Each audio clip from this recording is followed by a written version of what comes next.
রাম নারায়ণ রাম। লক্ষ লক্ষ লোক এর সাথে মিশতে হয়েছে। 25টা 6 দিনে মিটিং করেছি, লক্ষাধিক প্রায় দীক্ষা নিয়েছে। রোজ 8,000, 10,000, 15,000 এরকম দীক্ষা নিয়েছে। এত ক্লান্ত হয়ে এসছে, তারপরে একটু বিশ্রাম নেই। তোমরা হয়তো তুই এসছো, কিছু কথা বলবো, তাও আর অবসর পাই না। সেই সকালে বসি, রাত্রে বসি। আমি চাই আজ হাজার হাজার লক্ষ লক্ষ সন্তান আজ তোমাদের ভাই বোন হয়েছে। আজ তোমাদের কর্তব্য নিরপেক্ষ থাকা। কোনো দল বা সম্প্রদায়ভুক্ত তোমরা নয়, তোমরা সব দলের ঊর্ধ্বে। ও সমস্ত পার্টির লোক আমাদের এখানে আছে, আমাদের সংগঠনে আছে। আমাদের দল বলতে আমাদের রাজনীতি দল নয়, সব দলের লোক আমাদের এখানে আছে এবং সবাইকে বলা আছে তারা তাদের রাজনীতি করার পক্ষে কোনো বাধা নেই। অনেক সন্তান অনেক ইলেকশনে দাঁড়িয়েছে, সেই জন্য সন্তান দলের লকেট গলা আছে বলে আমার দাঁড়িয়েছে বলে যে আমাদের লোক দাঁড়িয়েছে তা নয়। ওই পার্টির লোক যারা আমাদের এখানে আছে তারাই দাঁড়িয়েছে তাদের পার্টির হয়ে। তা তোমরা তোমাদের কর্তব্য, এই মহাকাশের মহানাম, এই বিরাট সুরধর, এই সুর নিয়ে তোমরা চলবে। আমাদের কর্তব্য হচ্ছে ঘর সংসার রক্ষা করা, সমাজকে দেখা, জাতিকে দেখা। আজকের এই বিভ্রান্তকর অবস্থা, আজকের এই দুর্নীতি, আজকের এই সমাজ বিরোধী যারা রয়েছে, আজকের এই অভাব অভিযোগের বিরুদ্ধেই আমাদের হলো প্রতিবাদ। আমরা এমনি কখনো কারো বিরুদ্ধে যাই না। খুন খারাপ আমাদের ধর্ম নয়, গদির দিকে তাকানো আমাদের ধর্ম নয়, রাজনীতি করা আমাদের ধর্ম নয়। কিন্তু কথা হলো আজ আমার 3 কোটি সন্তান হয়েছে, লক্ষ লক্ষ সন্তান হয়েছে। আমি শুধু তাদের এই গুরুগিরি অসার বাড়াবার জন্য নয়, আমি তাদের থেকে টাকা বা অর্থ করি, তাদের থেকে সংগ্রহ করি আমি করি না। আমি কারো থেকে কোনো দীক্ষা দিয়ে টাকা নিই না। কিন্তু আমি যেই আশায়, যেই ভরসায়, যেই আজকের সংগঠন করছি, আমি বিরাট এক আলোড়ন এবং আন্দোলন করার জন্য। আমি চাই এই বর্তমান সমাজে যারা অভাবের মূলে রয়েছে, অভাব বৃদ্ধি করছে, অভাব যারা সৃষ্টি করছে, তাদের বীজ দাঁতগুলো ভেঙে দিতে চাই। এবং তাদের সঙ্গে যদি লড়াই না করা হয়, মুখের কথা তারা এখানে যাবে না। এমনভাবে আজ বিষে ভরে গেছে, এমনভাবে আজ আমরা সব দিক থেকে বঞ্চিত হয়ে আছি যে তারা আমাদের নিঃশেষ করতে কোনো দ্বিধাবোধ করছে না, মেরে ফেলতে কোনো দ্বিধাবোধ করছে না, শেষ করে ফেলবার জন্য শেষ করে ফেলতে কোনো অসুবিধার সৃষ্টি করছে না। তারা যে কোনো মুহূর্তে আমাদের মেরে ফেলতে পারে। তাই তোমরা প্রস্তুতি থাকবে। বাপ বেটা সম্পর্ক করে নিয়েছ, হাজার হাজার লোক রোজ এখানে দীক্ষা নিচ্ছে। আজ যে মধুর সম্পর্ক করে নিয়েছ, আমাদের শুধু এটুকুই গুরু দক্ষিণা লাগে। টাকা করি নেয়, আমার দক্ষিণা টাকা করি নয়, বস্ত্র নয়। আমার দক্ষিণা হচ্ছে যখন আমি ডাকবো এবং যখন আমি বলবো লাঠি ধরো, সমাজের যত শয়তান দানব আছে তাদের বিরুদ্ধে মোকাবেলাই হচ্ছে আমার ধর্ম। তাদের সাথে সাহায্য করাই আমার কাজ। আমি তা করবো। মনে রেখো, আজকের এই কোটি কোটি সন্তান, ভারতবর্ষে এমন একটি সংগঠন নেই যে 3 কোটি সন্তান কারো আছে, প্রত্যেকে স্বীকার করে। আমি সেইভাবে কাজ করে যাচ্ছি। আমি ব্যক্তিগত আক্রোশ মেটাবার জন্য নয়, ব্যক্তিগত পাড়ার দল বা পাড়ার ঝগড়ার সৃষ্টি করার জন্য নয়। আমি কারোর বিরুদ্ধে যাই না, কারো উপকার করতে না পারি অপকার করার চিন্তা আমি কারো করি না, কারো ক্ষতির চিন্তা করি না, কারো অসুবিধার সৃষ্টি করি না। আমি যথাসাধ্য সবার সঙ্গে হাত মিলিয়ে কাজ করার চেষ্টা করছি। অনেক সমালোচনা আমার বিরুদ্ধে হয়, কারণ সমালোচনা, অনেক কেস, অনেক কিছু আমার জীবনে হয়ে গেছে।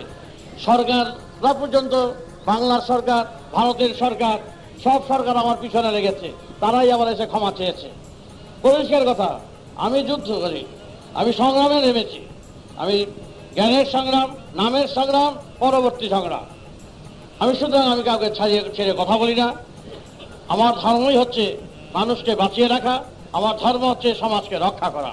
আমার ধর্ম এই নয় যে চোখ বুজে থেকে সেই আত্মার মুক্তির কামনায় শুধু আমার ধর্ম নয়। মা বাবা, ভাই বোন, আত্মীয় স্বজন সবাইকে দেখবে, তাদের ভালোবাসা রাখার চেষ্টা করবে এবং যথাসাধ্য চেষ্টা করবে এই যেই আদর্শ যে বেদের আদর্শ বেদো ভারতভাষী চিঠাং যস্যাবরবারাধিভাষী তমাম বেদো ব্রহ্মা জগদোভিষা চিঠাং বেদো তর্দর ঈশ্বরতমা জাদু ভারতবাদ, সে বেদের সুর, বেদের আদর্শ, বেদের নীতি। বেদ হচ্ছে জ্ঞান, বেদ হচ্ছে বিজ্ঞান, বেদ হচ্ছে বিবেক, বেদ হচ্ছে প্রকৃতি, বেদ হচ্ছে মহাকাশ। সেই সুরকে সবাইকে কাছে তুলে ধরে আমার কাজ। আসলে অল্প সময়ের মধ্যে এত কথা বলা সম্ভবপর নয়। তোমাদের কাছে এটুকুই জানাচ্ছি, যারা দীক্ষা নিয়েছো এবং সবার সাথে একত্রিত হয়ে এক আত্মা হয়ে কাজ করবে। অনেক সমালোচনা, নিন্দা করা সহজ, সবচেয়ে সহজ হচ্ছে নিন্দা করা।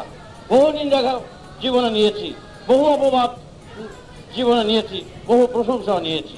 সুতরাং ওই ভিতর দিয়ে কান দিলে আমাদের চলবে না। মৃত্যু যখন আছে, আর কত বছর বাঁচবো? এই নিন্দা অপবাদ এই নিয়ে আমাদের পাশাপাশি করলে চলবে না। আমরা এগিয়ে যাওয়ার পথিক, আমরা এগিয়ে যাব। তোমরা বাল বাচ্চা যারা আছো তারা সেইভাবেই থাকবে। সমাজের সব দিক বিবেচনা করে তোমরা চলবে। এই দানব গোষ্ঠী, অসুর গোষ্ঠী, শোষক গোষ্ঠীকে যেইভাবেই হোক সমাজ থেকে বিতাড়িত করাই হচ্ছে আজকের ধর্ম। তোমাদের ধর্ম, কর্মই তোমাদের ধর্ম। আর অন্য কোনো তোমরা চিন্তা করবে না যে এই মহাকাশের মহানাম যে রামনারায়ণ নাম দিয়েছি সেই নাম করবে। কারণ গৌরের আমি তার শ্রেষ্ঠতা, গৌরাঙ্গদেবের নাম শুনেছ নিশ্চয়ই। গৌরাঙ্গদেবের আমি হলাম তার 13 পুরুষের তার শেষ রক্ত। এই রক্তে তার শেষ উদ্দেশ্য যাতে শেষ সফল করে যেতে পারে, তার জন্য আমি আপ্রাণ চেষ্টা করছি, এটা মনে রেখো। সুতরাং গৌরের রক্ত হিসাবে আমার এক গৌরব আছে, এটা আমার অহংকারের কথা নয়। সুতরাং আমি আপ্রাণ চেষ্টা করব যাতে সমাজে আবার সুস্থ সমাজ ফিরে আসে। আজকের সমাজের দিকে তাকালে মনে হয় না যে আমরা সুন্দর সমাজে বাস করছি। চরম নির্যাতন, লাঞ্ছনায় গঞ্জনায় চলছে। তোমরা সেইভাবে এগিয়ে যাবে। সব তোমরা যারা নিজেরা ভাই বোনেরা সব নাম করবে, গান করবে, আমার তত্ত্ব সংগ্রহ করবে, আমার নিজেদের মধ্যে সেই আলাপ করবে, আলোচনা করবে। আমি 5 বছর থেকে 7 বছর বয়সে থেকে দীক্ষা দিচ্ছি। স্কুলের মাস্টার, হেডমাস্টার থেকে আরম্ভ করে সবাই বাচ্চা বয়স থেকে দীক্ষা নিয়েছি। মনে রেখো, সমালোচনা অনেকগুলো বোঝে, সমালোচনা অনেক হয়েছে যারা জানে না, যারা বোঝে না। কিন্তু এমন দেশে বাস করছি যে কেউ সাহায্য সহযোগিতা করতে আসে না। কিভাবে পিছনে লাগবে, কিভাবে দাবাবে, এই হলো তাদের প্রচেষ্টা। সেই হলে আজকের সমাজে তার বিরুদ্ধে মাথা তুলে দাঁড়ানো খুব কঠিন। আমি আপন মনে ঝড়ের বিরুদ্ধে লড়াই করে চলছি। এই লড়াই করে আজ 3 কোটি সন্তান, 100,000-এ 1 লাখ, 100 লাখে 1 কোটি। মনে রেখো, লক্ষ লক্ষ মুসলমান, এই আলাউদ্দিন খাঁ, আফতাউদ্দিন খাঁ, তালিকা বাহাদুদ্দিন খাঁ, ফজল করিম, হাজার হাজার মুসলমান আমার কাছে এসে লম্বা হয়ে পড়েছে। এটা নিজের কথাই তোমাকে জানালাম। সুতরাং তোমরা সেইভাবে কাজ করো। অভিমানী অনেক আছে, অনেক কিছু জানতে চায়। আমরা সহজ কথা সরলভাবে তোমাদের কাছে এসি, সরলভাবে তোমরা চলবা, সরলভাবে জীবনযাপন করবা। তোমাদের এখানে আমার যাওয়ার ইচ্ছা আছে, আমি বড্ড ব্যস্ত থাকি। তোমরা সেইভাবে কাজ করে যাও। ঘরে ঘরে নাম বিতরণ করো, ঘরে ঘরে আমার আদর্শ প্রচার করো। আমি যে বেদের আদর্শ সবাইকে দিতে চাই, সেইভাবে সমাজকে দাঁড়াও। এবং একদিন এই বেদের সমাজ অভাবমুক্ত ছিল, সমাজে কোনো দানব ছিল না, সবাই একত্রিত বাস করত। আমরা সবাই একত্রে বাস করতে চাই। আজও আমরা খেতে চাই। গুরুগিরি করে শনি রাহুর ভয় দেখিয়ে শিষ্যের মাথায় হাত বুলিয়ে এই ঠাকুর পয়সা রোজগার করে না। অনেকের ভুল ধারণা হতে পারে। আমি খেটে খাওয়ার লোক। দেখো না, মন্দিরের গায়ে লেখা আছে মন্দিরে টাকা করি দেবে না। আমি মন্দিরের থেকে পয়সা নিতে ইচ্ছুক নই। আমি কারো কোনো পূজা পার্বণের মাধ্যমে পয়সা রোজগার করি না। আমি খেটে খাওয়ার ব্যক্তি, খেটে খেতে চাই। এটা মনে রেখো। তোমরা সেইভাবে প্রস্তুতি নিও। ধর্মের নামে যারা পয়সা রোজগার করে তাদের বিরুদ্ধে আমি প্রতিবাদ করি। আমি তোমাদের কাছে সেইভাবে জানালাম, তোমরা সেইভাবে কাজ করো। তোমরা মহাকাশের মহানাম, মহাসারেগ্রাম, এই রামনারায়ণ নাম তোমরা নাম করবে, তোমরা সেইভাবে কাজ করবে। কিন্তু এই ভারতের বুকে আজও কেউ সম্পূর্ণ করতে পারলো না। সব পকেট নীতি, বেশি নীতি, মানে শোষণ নীতি বেশি। আর আমরা সেই শোষণের বিরুদ্ধে, ওই দানবের বিরুদ্ধে মোকাবেলা করে তাদের সাহায্য করার জন্য আমরা প্রস্তুতি নিচ্ছি। তোমরা সেইভাবে এগিয়ে যাওয়ার চেষ্টা করো। পরিষ্কার কথা মনে রেখো, যা বলি আমি 5 বছরের বাচ্চা, আমি ছাড়িয়ে লোক নই। মৃত্যু আছে, রক্ত দেব, আমি সেইভাবে কাজ করে যাব। আমি দেখিয়ে দিতে যাই ভারতের বুকে সশস্ত্র বিপ্লব দেওয়ালে আর মুখে রাখতে চাই না। সেই বিপ্লব আমাদের সন্তানদের হাতের ভিতর দিয়া সমাজকে সাহায্য করার জন্য আমরা এগিয়ে যেতে চাই। আমরা সেইভাবে প্রস্তুতি নাও, প্রস্তুতি থাকবে। আমরা খুন চাই না, আমরা গদি চাই না, কিন্তু সমাজকে ক্লেদ মুক্ত সমাজ চাই, শোষণ মুক্ত সমাজ চাই। আগাছা পরগাছাগুলো ছাঁটাই করতে হবে, তা না হলে চলবে না। আজ এই থাক। রাম নারায়ণ রাম, রাম নারায়ণ রাম। ধান রাম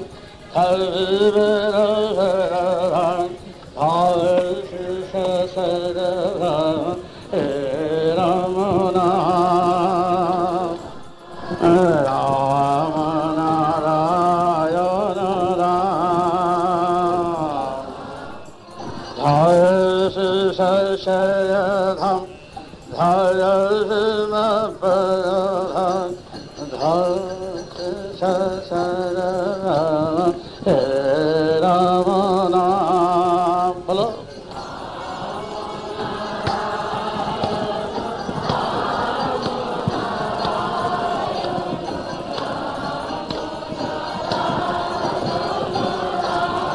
আগার রাম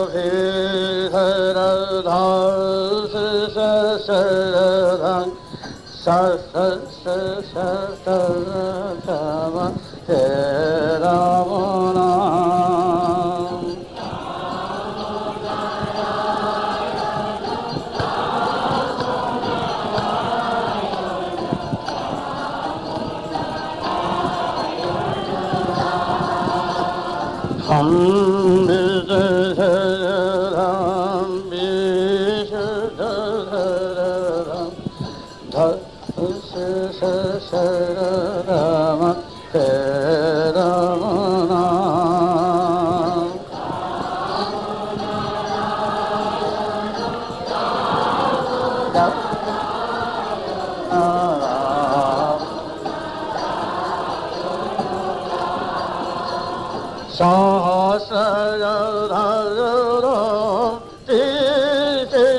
রাম